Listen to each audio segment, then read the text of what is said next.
জালকাঠি ভাসান্ডা ব্রিজের এই যে বেহাল অবস্থা, এখানে আগেই ফাইটে গেছিল, সেখানে অস্থায়ী একটা প্লেট দিয়া জ্বালাই দিয়ে দেওয়া হয়েছিল। তো এই প্লেটটি ভুল্লা চোর নিয়ে যাওয়া ধরছিল, এলাকার খোলাপান দাওয়া দেওয়ার পর চোর ওই যে অটোতে উঠে পালাই গেছে।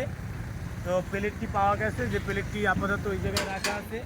এখন এটি আর কি জ্বালাই দিয়ে আবার লাগাই দেওয়ার ব্যবস্থা করা লাগে, খুবই জরুরি, কারণ এখানে যে কোনো সময় একটা দুর্ঘটনা ঘটার সম্ভাবনা আছে। এখানে দেখা যাচ্ছে এই যে প্লেটটি পুরোই ফাটা এবং প্লেটটি একদম ডাইবে গেছে।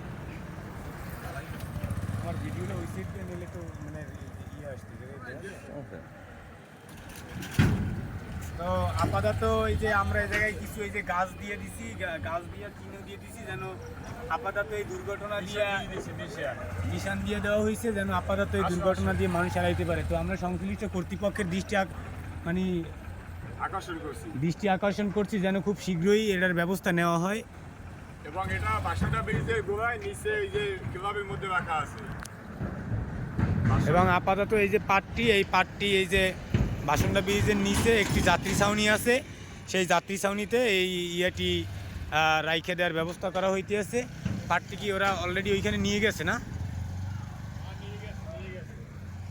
অলরেডি পাটটি ওখানে রাইখে দেওয়া হয়েছে। ওখানে কেউ দেখে তারা এখানে যোগাযোগ করে।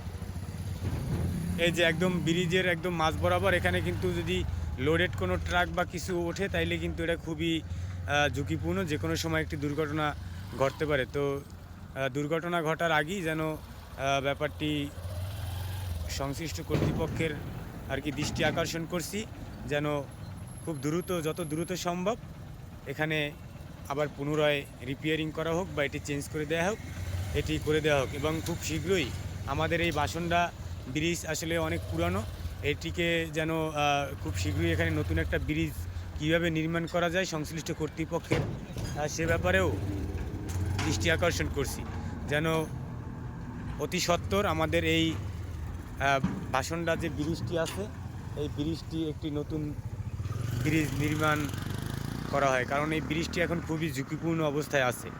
তো ধন্যবাদ সবাইকে, ভালো থাকবেন, আল্লাহ হাফেজ।